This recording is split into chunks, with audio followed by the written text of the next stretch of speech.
वसुदेवसुतं देवं कंसचाणूरमर्दनं देवकी परमानन्दं कृष्णं वन्दे जगद्गुरुं। श्रीकृष्णं वन्दे जगद्गुरुं। श्रीकृष्णं वन्दे जगद्गुरुं। जैमिनी जी कहते हैं, तदंतर निर्मल प्रभात होने पर नित्य कर्म पूरा करके उन्होंने जगन्नाथ जी का पूजन किया। तदंतर सब महानदी के पार उतरे। उसके बाद औढ़ देश के राजा के बताए हुए मार्ग से राजा इंद्रदुम्न अपनी सेना के साथ एक काम्र वन नामक क्षेत्र की ओर चले।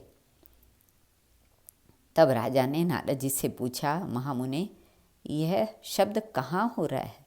नारद जी ने कहा, राजन, यह अत्यंत दुर्लभ क्षेत्र है जिसे भगवान विष्णु ने गुप्त रखा है। तुम भगवान नामों से श्रेष्ठ हो, इसलिए तुम्हारे सौभाग्य से जितेंद्रिय पुरोहित ने किसी प्रकार जाकर भगवान का दर्शन किया। यहाँ से तीसरे योजन पर नीलगिरी विद्यमान है। वह भगवान गौरीपति का एक काम्रवन नामक क्षेत्र है जो अब अधिक दूर नहीं है। एक समय भगवान शिव ने लोकों के आदि कारण अनादि पुरुषोत्तम का इस प्रकार स्तवन किया था। हे नारायण, हे परम धाम, हे परमात्मन, हे परात्पर, हे सच्चिदानंद, वैभव से युक्त निरंजन परमेश्वर, आपको मेरा नमस्कार है। आपको मेरा नमस्कार है।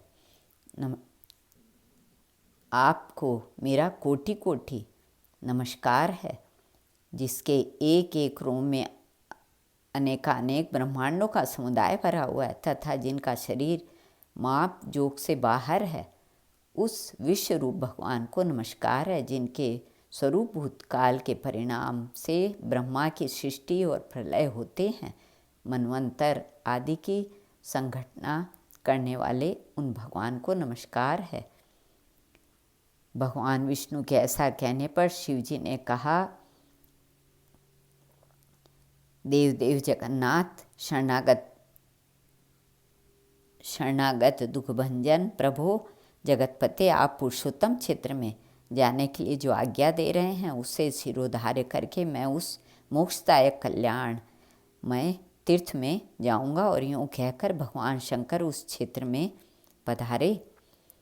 साक्षात ब्रह्मा जी ने वहाँ भगवान शंकर की स्थापना की।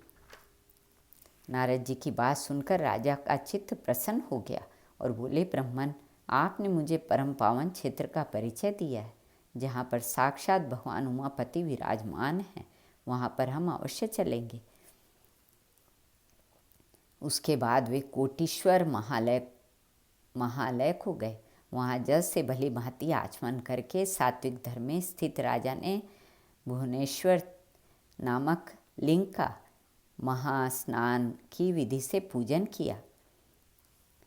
शंकर ने प्रसन्न होकर स्पष्ट वाणी में कहा, महाराज इंद्रदुम्न, थोड़े ही समय में तुम्हारा मनोरथ पूर्ण होगा। तत्पश्चात उन्होंने नारद जी से कहा, महाभाग, ब्रह्मा जी ने जो आज्ञा दी है उसे इस राजा द्वारा अश्वमेध यज्ञ कराते हुए पूर्ण करो। पुरुषोत्तम क्षेत्र साक्षात भगवान विष्णु का स्वरूप है। उसमें भी परम पुण्यमयी अंतर्वेदी भगवान विष्णु के हृदय में समान मानी गई है, हृदय के समान मानी गई है। शंकाकार पुरुषोत्तम क्षेत्र में अग्रभाग में दुर्गा देवी के साथ मैं नीलकंठ नाम से निवास करता हूँ। वहीं इस राजा को ले चलो। नारद जी भी जगतगुरु महादेव जी को प्रणाम करके हाथ जोड़कर बोले, प्रभु, आपने जो आदेश दिया है वैसा ही करने के लिए ब्रह्मा जी ने भी मुझे आज्ञा दी है। नाथ, आप ही ब्रह्मा जी परमात्मा श्रीहरि से भिन्न नहीं हैं। इस राजा इंद्रदुम्न की भाग्य स्मृति महान है, इसी से इन्हें आप तीनों देवताओं का यह विशाल अनुग्रह प्राप्त हुआ है। तदंतर महादेव जी तथास्तु कहकर उसी क्षण अंतर्ध्यान हो गए। जैमिनी जी कहते हैं, तदंतर नारद जी और राजा इंद्रदुम्न पुरोहित के छोटे भाई विद्यापति के साथ पुरुषोत्तम क्षेत्र नीलकंठ महादेव के समीप गए। वहाँ महादेव जी की पूजा करके राजा ने श्री दुर्गा जी को भी प्रणाम किया। फिर सब लोग अपना उत्तम रथ छोड़कर अनुगामियों सहित पैदल हो गए और अपनी इंद्रियों को वश में रखते हुए नीलगिरी पर चढ़ने के लिए आगे बढ़े। उन आदि मूर्ति भगवान नरसिंह का दर्शन करके सबने प्रणाम किया। इंद्रधुम्न ने भी भगवान नरसिंह का दर्शन करके नारद जी के वचनों पर विश्वास किया और कहा, महर्षि मैं कृतार्थ हो गया। आप तो ज्ञान की निधि हैं। मैं तो भगवान के दर्शन मात्र से ही सब पातकों से छूट गया। तब नारद जी ने राजा इंद्रधुम्न को उस परम पावन स्थान का दर्शन कराया जहाँ भगवान विष्णु स्वर्णमयी बालुका से आच्छादित हो गए थे। मुनि ने वहाँ ले जाकर राजा से कहा, महाराज इस 2 योजन ऊंचे और 1 योजन पैदल फैले हुए वटवृक्ष को देखो। यह प्रलय काल में भी स्थिर रहता है और मनुष्यों को मोक्ष प्रदान करने वाला है। इसके मूल भाग में पश्चिम और नरसिंह जी से उत्तर भगवान नील माधव विराजमान है। वे ही विराजमान थे। वे ही तुम पर अनुग्रह करने के लिए अब 4 स्वरूपों में यहाँ प्रकट होंगे। महात्मा नारद जी के दिखाए हुए उस स्थान को महाराज इंद्रधुम्न ने साष्टांग प्रणाम किया और भगवान को वहाँ प्रत्यक्ष स्थित मानकर इस प्रकार स्तवन किया, देव देव जगन्नाथ, शरणागतों की पीड़ा दूर करने वाले कमल नयन नारायण, मैं भवसागर में डूबा हुआ हूँ, मेरा उद्धार कीजिए। परमेश्वर एकमात्र आप ही दुख राशि का विध्वंस करने वाले हैं।